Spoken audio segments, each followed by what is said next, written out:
Well, there you go. How fun is that, doing that whole intro without the audio turned up? My name's Craig. You can blame that mistake on me. We're very lucky enough to have Jess here with us today, who was letting me know that no one could hear my audio, but I got too wrapped up in my own voice to care. We're, again, like I was mentioning before when none of you could hear me, we're very lucky to have Rachel here with us today. If anyone has any questions about today, feel free to pop them in the chat down below. We won't get a chance to get to everyone's questions, but it will be a cool chance just to try and get some stuff out there. There'll be some industry secrets which we obviously can't talk about, but it's always worth trying to pop them in the chat anyway. But with that, I'll hand you over to Jess. Cool. Thank you, Craig. Gotta love live events. Yeah. So thank you once again, Rachel, for being with us today to have a chat about your journey from being an AIE student to becoming a digital map painter. So thank you very much. So we have a bunch of questions we'd like to ask you. And as Craig said, if we're not allowed to talk about it, just let us know. But let's start off with, what have you worked on? Well, hi, I'm Rachel, digital map painter. I've worked on projects such as Aquaman, Shazam, more recently Birds of Prey and Cats.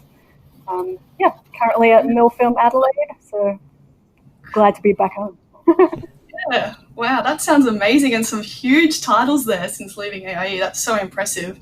How about so we know what you've been working on now. Let's start from the very beginning. Where did this all start? Did you like this sort of stuff when you were in high school? Did you maybe come to AIE after high school? What happened? Tell us. Well, I was always really into creativity and creative things, and just didn't really know what I wanted to do when I left high school. So I went to TAFE for 2 years and did design, really broad course there, and then from there went to Enmore Design Center and found map painting and just absolutely loved it. And I, like anyone, looked online, how do I become a map painter? Like, what do I need to do? And I knew that I needed to get a 3D skill set or and a VFX knowledge. So I chose AIE to further pursue map painting and to get that skill set. That's amazing. And did you do any subjects at high school that led? You said that you were quite creative. Were you doing creative subjects and things like that while you're still at school? I was in the early years, but then for my HSC, I decided that I was going to do science. So didn't really enjoy that. I just wanted to get through. So it was only after HSC that I became really into digital art. Wow, awesome. And when you found AIE, how did you find AIE, and when you applied, what was that whole process like? So you applied on the website and then you came in for an interview. What was that like? I found AIE because my partner went to AIE. He did the games course. And so I just knew that the quality of work was very high and that I was going to be able to get that skill set that I needed out of it. So just standard interview process. I guess they just want to make sure that you know what you're committing to and that you do have a passion to create. Like, I would just say that maybe my portfolio wasn't amazing at the time, but they just showed that I was out there creating art. And I think that if you just show a passion, they'll accept you. Cool. So I imagine that for your portfolio, you had stuff from your previous course at Enmore. Is that what you put into your portfolio? Cool. Awesome. So once you got accepted, maybe tell us a little bit about your journey through AIE. So what was your first day like, your first week, meeting your teacher, your peers, and then how was the modules, and what did you do? So first week, it was just getting to know your class, where you're going to sit. My teacher was Oliver in the first year, and just say was very much this semester we're going to work towards creating I think it was just a bedroom scene, and we're going to render and light it. But I just remember first day it was, this is Maya, introduction of software, and just, kicking off, which was really cool. I think that, yeah, there was no fluff, shall we say. It was just, let's get going. Yeah, dive straight in. Awesome. Yeah. So what was so obviously if people have heard about our courses before, they go through a range of different 3D skills and all that sort of stuff. What was obviously because we do assignments based on a render or a gameplay or something like that, there's no real assignments and writing and all that sort of stuff. How did these modules set you up for what you wanted to do? I thought it was really beneficial in the first year to get a taste of kind of everything. I knew that I wasn't necessarily interested in animation or characters, but now that I have experienced it through doing a module or an assignment, I just have an appreciation for that department, especially when it comes to a VFX pipeline. But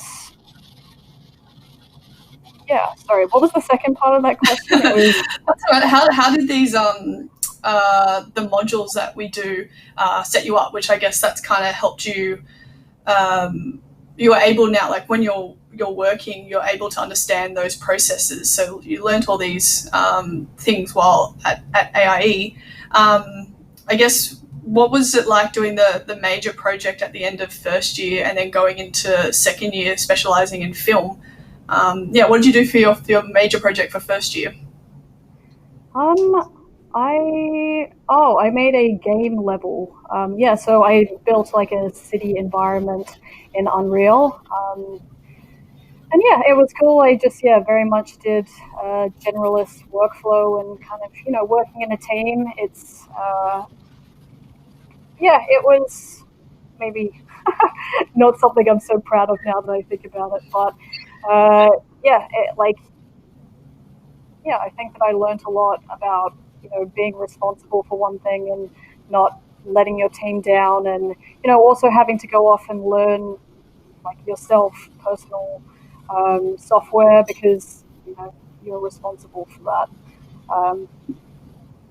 Why did you decide to do a game for your major project? So just to let everyone know, at the end of the first year, the art class, you can decide to make a very, very short film or a very, very small game, just a slice of a game. Why did you, knowing that you wanted to be a matte painter, why did you choose a game? Well, we didn't really do a game. It was more, we wanted to create an environment in real time. So me being very much into environment art, I wanted to also dabble in Unreal. I don't think that we learnt Unreal in the first year. I think that was it was mainly Maya focused, and rendering and lighting and maybe even a little bit of Nuke. But I just really liked the concept for the environment they were trying to build, which was a sci-fi sort of dystopian Blade Runner-esque environment, and it was cool. When you talk about real time, how does that differ from the stuff that you're doing now? Do you have to think about how expensive the pieces are that you're using, because it has to be generated in real time rather than rendered out? Just in film, everything is really rendered out in its entirety, and that's why it can take so long to produce, especially effects simulations. But I know that a lot of the previs is done in Unreal, so that's where it's kind of done in real time. Cool. All right, let's move on to second year. So just to let everyone know, the Advanced Diploma of 3D Animation and Visual Effects for Film, there is a stage at the beginning for specialization. I could imagine you were super excited for this part, knowing that you already knew that you want to be a matte painter. So tell us through what you did for that. So I just did, I wanted to really learn Nuke, because I knew that was something big that I hadn't learned in first year, and that was really required as a professional level of knowledge. So I did, just practice 2.5D projections, photo montage. I really created like a desert environment. It was all right. I think that I worked a lot better when I was teamed up with other people, though. But yeah, like I wouldn't say that any of the teachers were specialized in matte painting, but they were fantastic in helping me get the resources to learn that, and also to help out where they could, especially in Nuke. Yeah, cool. Do you want to talk a little bit about the major project? So up like through second year at the end, you once again do a major project, which is really shows off what skills you learned over the 2 years at AIE, and most of the time that's your showreel piece to get your job, which we'll go into a little bit later, looking at your showreel. But do you want to talk a little bit about your project that you worked on? So we did something very different. I teamed up with someone who was into modeling, someone who was into effects. We just knew immediately that, our strengths wasn't storytelling. We just wanted a few really sexy shots for our showreel. And so we did a car advertisement. And I think that was really like a brilliant idea, because all like car ads are there to sell you it's a product, and all of the shots are really nice. And we kind of knew from the beginning that we wanted to have enough time to do sort of a breakdown of each individual shot. So I think that the entirety of the ad was maybe only 8 to 10 seconds, but the breakdown of how each shot was made actually turned out a lot better and looks a lot better in a showreel. Cool. That's awesome. Are we able to? Sorry. Oh yeah. So yeah, just before we jump into that, do you think it's important to have like a long showreel, or just having those like short clips that really show like you at your best is what's really important? Yes, I think that shorter, but also tailor it to present what you want to do. Like all of my shots are tailored for matte painting, so there is nothing about animation in there. So yeah, just know who you're showing your showreel to. For me, it was for a matte painting position, so everything that's relevant is matte painting, and also at a very high quality. Cool. So yeah, we'll jump in to actually see what that showreel looked like. Yeah. Cool. Let's jump over here and we'll go back to the start here. So this showreel that we're looking at, this was from what you produced by the end of the course, was it? It was a little bit afterwards. I did do a few personal matte paintings like these front two. But yeah, this was definitely my junior showreel, and I think it's still very solid. Yeah. Looking back at it now. That's cool to hear. It's always interesting to reflect back on that work, and now that you've got so much more skills, and we'll stop and like really break down some of the shots in a tick. But what if you were to look at it and go like, oh, here's something I would like to improve if you had more time? Is there things that you can like easily see now that you've developed that eye for matte painting a bit more? Yes, I do, but I also think that this is a pretty solid showreel. It breaks down, nicely what people want to see, and it also just shows, junior tasks done at a high level, I would say, or a photoreal level. But yeah, I'm happy to break this down with you. Yeah, let's do it. Do you want to start on this first shot? Sure. So, Oh, sorry, you go. This is, it's a very simple task and very standard for a junior to do. Just remove, we don't like this window, add a door here. This also shows a really advanced skill set, because this is a moving camera, and it means that there's parallax and we have to require building geometry for this. So it just shows an all-rounder junior skill set very nicely, and I think it looks pretty photoreal to me. So. Yeah, so in here, like, you were doing things like getting rid of the shininess on the door handles and things like that, was it, and making it fit the desired scene a bit more? Yeah, so I created geometry, so that door actually sits behind the wall. I guess you can't really see it very well, but yeah, so I had to create a camera solve for this. And then build all of it in Maya, and then project it all back in Nuke. What do you mean by like this? what's the projection process like? So it's sort of like if you were to project a movie on a wall, that's basically how projection works, or matte painting. Like that's what you do when you're doing matte painting, is just separate projections, separate holdouts, to get the desired effect. Cool. It's amazing to see how like so little that you changed in this actually really enhanced the mood and the scene. Like it's just so minor, but it really makes the shot so much better just changing that. And is that really common in like a lot of movies? Yeah, definitely. Like they will shoot something and they'll say, "Oh, this is so obviously New York or Vancouver, and we want to make it feel like it's in Seattle." So you'll have to, just do tiny little tweaks to a shot, but it still needs to look photoreal, and especially when you have a moving camera or something that's moving like through a scene, you have to create geometry for it. For this, I know that I even like I put a shader on that window so that it got a little bit of reflection.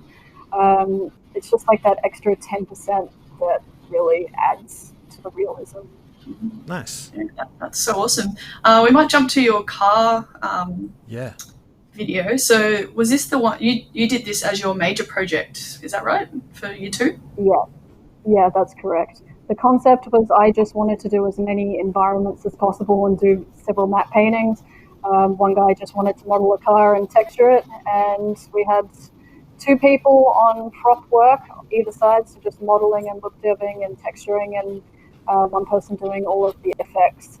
So, as I said, the idea was literally just car moving from A to B, switching through the separate environments, and doing all the rest of it in comp. And I think we rendered it in RenderMan.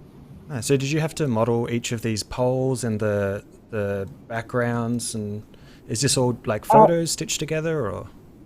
So the first frame of the swipe is the matte painting, and then it's the second frame is the rendered CG, and then all of the extra passes on top. Yeah, so that's the matte painting, that's the CG, and then car extra passes, and then effects over top. Cool. I love how sorry. Yeah. Like this shot here, I always think super interesting as far as like you're really only creating the stuff that can be seen in the end, is it? You don't have to worry about what's under the bridge because no one can see that. So. Yeah. Now this is also really good to show in a show reel, I think, because it just shows that I'm prioritizing like my time where it's going to be shown. There's no point in painting everything really pretty behind the car if you're never going to see it, and that's just going to waste time really when it comes to working in big movies. Cool. And is that an important thing to be able to demonstrate, that not only can you make something that looks really good, but you can do it in a quick amount of time? Yes. Yeah, definitely. You need to know how to, like, you will usually get tasked on something and be given a deadline. So you just need to be able to, look at the shot and be able to say, well, we're really focusing at the end of the road on every single angle when we turn away from the car. So that's where, we need to spend most of our time. Yeah. Wow, that's amazing. So after you graduated and you created this showreel, what was the process of you getting a job, and in Australia as well? What happened? So as I said, always knew that I really wanted to do matte painting. So the teachers and I really built like a career path to get there, whether it was immediately after graduation or not. I kind of knew that it was really hard to get junior matte painting roles in Australia. So, but that shouldn't make you not try.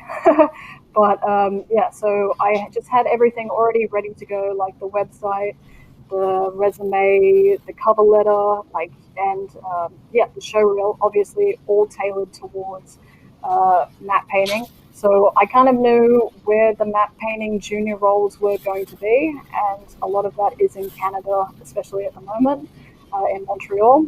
So yeah, I just applied with what you see here, and yeah, just the interview process was uh, over Skype, and I remember it was at 6 a.m. in the morning because that was the Canadian difference.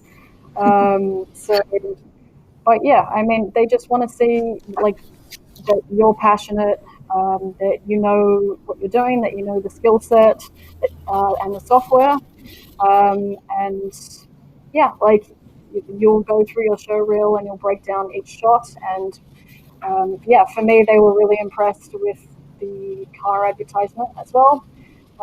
So yeah, they'll they'll get you overseas if they need people, and they don't like make that stop you from applying.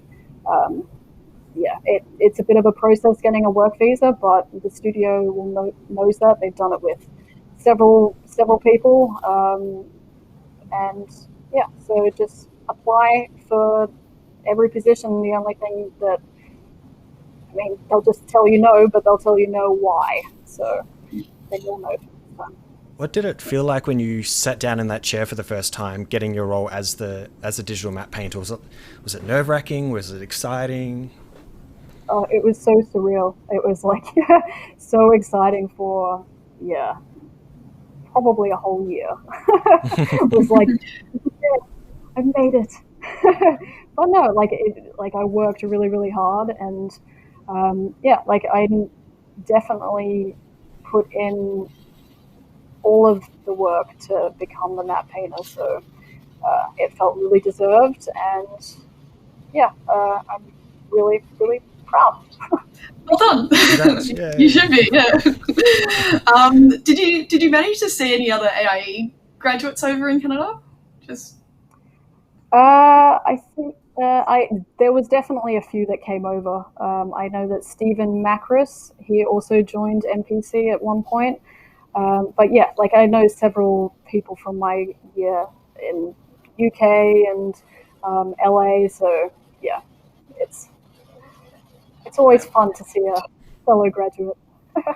wow, that's amazing. And so your first role that you got was at like a junior map painter position. What was that title? Yeah, it was junior map painter, and then it became digital map painter. So yeah, it was about a junior, I think, for 6 months, and then that became actual digital map painter. So that was yeah. Well done. What's the expectations when you leave that junior role and you start becoming just digital map painter? Is there more tasks that they'll send your way, or is there an expectation that you'll be able to do the work faster? Yeah, it's a bit of both. The task itself gets more challenging, and you definitely don't get as much assistance, I would say. It's sort of understood that you know what you're doing, and if there is an issue, you will speak up about it. But no, it's very much just exactly the same task as what you see in my show reel here. It's just simple, like change the sky. We want a different city skyline so that it's not as iconic. Convert this city tonight. Plate prep, yeah, like what you see with the clouds. It's yeah, like you're never going to get anything epic until you're very senior. So I would just say that yeah, don't focus on anything too out of or too extreme.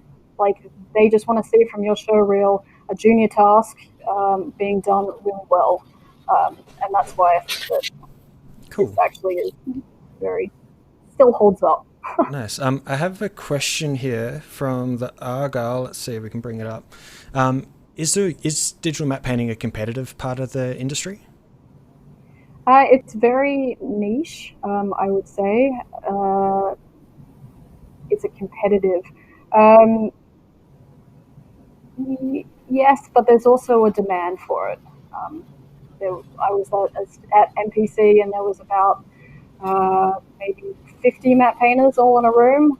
But then that varies. If you went to Animal, you don't have as many, and they're mainly all seniors. So Nice. yeah, it depends on where you go and which studio you pick.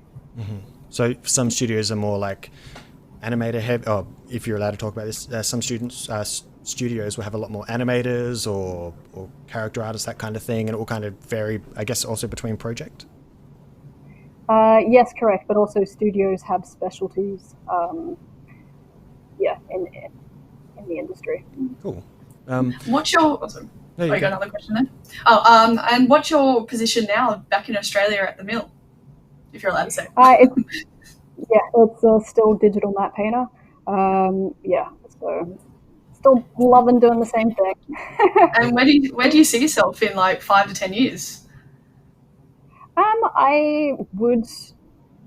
I hope that I will still be a matte painter, a more senior one, hopefully. But I think that I would also like to get into teaching, and I love everything about the movie process and VFX. So I think that maybe I might be a teacher at AIE one day. Yay! A few more quick rapid fire ones. One person wants to know, is CGI part of visual effects, or are they separate things, or is it just different terms for the same thing? It's the same thing. Same thing. Cool. Another question that this one's not really a question, but they just wanted to say that your work was really cool. So thank you. Thank you for that. And I guess in your spare time, from the same person, do you still create matte painting in your personal time when you get home from work, or now that you've established yourself a little bit, is it something that you kind of try and keep the two separated? It's funny that you say that. I have been meaning to pick up a personal project for a really long time. I don't as much do any personal projects anymore, but I really should, because you'll find that you don't really get to have any breakdowns of your work anymore. The reason I wanted to walk through with you this junior show reel is that I broke down the whole process. It was very obvious which part I did and how we got to the end result. You don't really get that anymore unless a studio decides they're going to break down your shot, and not necessarily even break it down so that matte painting is the emphasis of the breakdown. Sometimes you see a lot of creature ones, but I guess that's why I'd really want to start my own project again. Also because then you get to work on what you want to actually do, or an environment that you want to do. So it's still coming. I hope one day soon. Any more questions? Yeah, so I'll get to this one. This person's actually planning on coming to AIE Sydney. It was supposed to start in July, but it's dealing with health issues. The bit that you can't see that pops up is asking, no, not that one, cancel. What advice would you give to someone who's wanting to give it a shot, but there may be a few obstacles like that in the way? Is there anything you would be able to advise? Well, I would definitely say that when you're there, the teachers and staff will obviously accommodate for you. But, I would just say that when you go, you should really be giving it your all. And you really want to leave with work that you can then get a job with. So I would say that if you have any sort of personal commitments at the moment, that maybe it's not the right time. But again, there's lots of online options. I think even AIE does online. We do. So look right down there. Craig Brown, AIE online and camera. That's also an option for you. And I think that you can do even longer terms, or I would just say reach out. They're great people. They'll tailor something for you. Sounds like a plan. This is a cool question from Tom McGill. He wants to know between Nuke, Photoshop, Maya. Let me just pull up the rest of the question. How do you weigh up the amount of time that you spend between these different programs at work? Are you spending the majority of time in Nuke and Maya, or do you jump into Photoshop a lot? And is there any tools that you use now in industry that you weren't really exposed to while you were at AIE? Exactly what you've written there. Nuke, Photoshop, Maya, you definitely need to have an advanced knowledge of all of them. I would say that I spend probably most of my time in Photoshop and Nuke, but also I need to go into Maya to create geometry, export geometry, Nuke isn't really great with high polygons, so you have to go into Mives and make everything low poly to project on. But yeah, I mean, it's a benefit if you know Mari, or if you know, like Houdini, or for scattering software. But yeah, the main ones are 100% Photoshop, Nuke, and Maya. Cool. I'm conscious that we're quickly running out of time. Do I have a little bit of time to throw a few more out there, Jess? Yeah, well, Okay, Rachel, cool, you okay to answer some more questions? Yeah, Oh, cool. Okay. Gradually getting darker, so I feel like I'm glowing more. Let's see. We've got this is a cool one.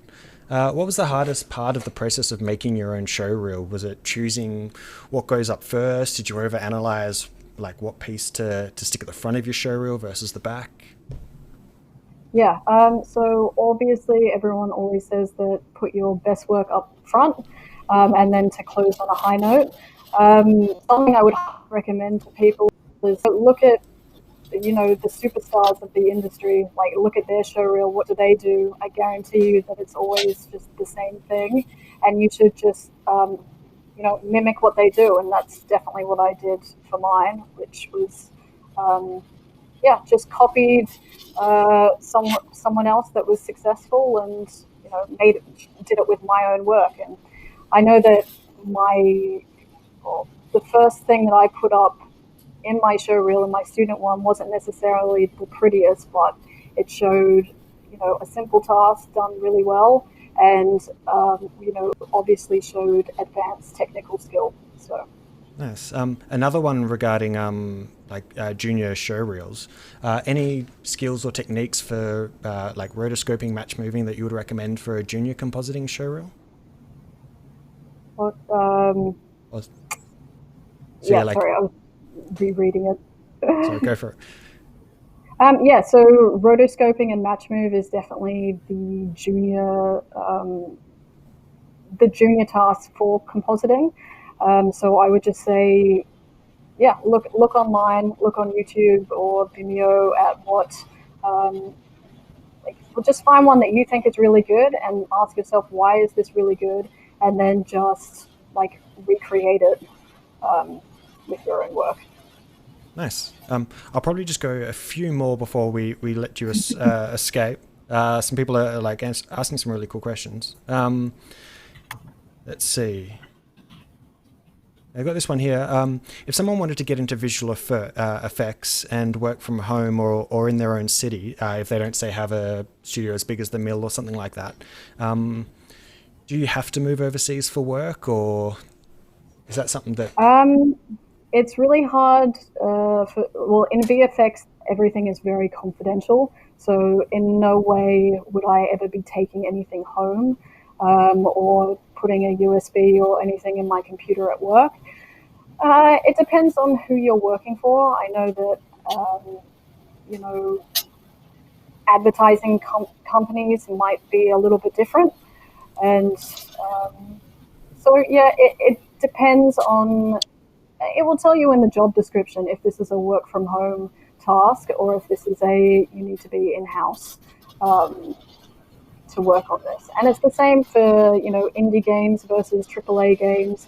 Most of the time you have to go into studio because the information is just so confidential that, things can't be leaked. Cool. Nice. Last one. Do you practice observational studies with traditional mediums to develop photorealistic skills, or do you mainly just work just digitally? So when I was at MMOR, I was training as a traditional artist with actual paint and actual pencils.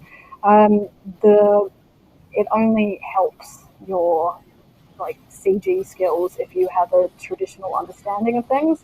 It's also the same as for sculpting. If you can sculpt in real life, you will find ZBrush and modeling in general just a lot better. So yeah, I would say that for me, drawing, painting, and photography, it really helps my map paintings. Nice. I actually have two questions for Jess. First question, Jess, is do we accept mature age students at AIE? Of course, yeah. We have students of all ages, right up to like 50 and 60. So if you're looking for a career change or to develop some skills, definitely all welcome. Yeah. And that's because it's not based off a school or a grade or anything like that to get in, is it? No, yeah. So no ATAR requirements to get into or any high school certificate course for our advanced diploma. All you need to apply is jump on our website, book in a time for an interview and show us a portfolio, just showcasing, depending on what course you want to go into, showcasing some work in that relevant area and showing interest in that area. But if you don't have anything, we do have a bunch of certificate courses that have no prerequisites as well. So you can check those out on our website. Cool. And second last one, just for Jess. Will we be doing sessions like these for the programmers? Not that art and digital map painting isn't fantastic and Yeah. So we're hoping to do a bunch of live events just like this every Tuesday. We have, might be a little segue. So next week we'll be chatting with Matt Gilchrist, who is a graduate from the game art course. And he's talking about working in Defence Force and other emerging industries from the skills that he learnt at AIE. He also made a game on the side, which is about to release at the end of May. So tune in next week. We are hoping to have someone from our design course and programming a little bit later in May. So keep an eye on our socials and our website for that stuff. So we'll definitely be at some point. Cool. There's a few more questions, but we won't keep Rachel here all night. Thanks so much for spending some time with us. Got one question for Rachel though. For the next group of people coming in and wanting to do map painting and visual effects and stuff, what would you want to tell them to get them ready? Coming in or graduating? Wanting to start and coming to AIE or just coming into the world of visual effects, what do you want to tell the next generation? Just to be passionate and be proactive. I think that this industry is always changing and software is always updating. So you just need to love what you do, and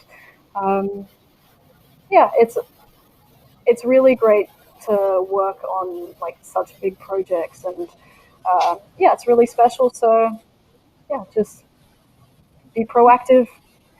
you can get it. Just you have to put in the hard work. Yeah, awesome. Thank you so much for your time, Rachel. Really appreciate it. And thank you everyone at home for tuning in. And as I said, we'll have a bunch of events every Tuesday. So come join in next time, I guess. Thank you so much, everyone. Thank you, Rachel. Thank you. Yay. Thank you. Bye.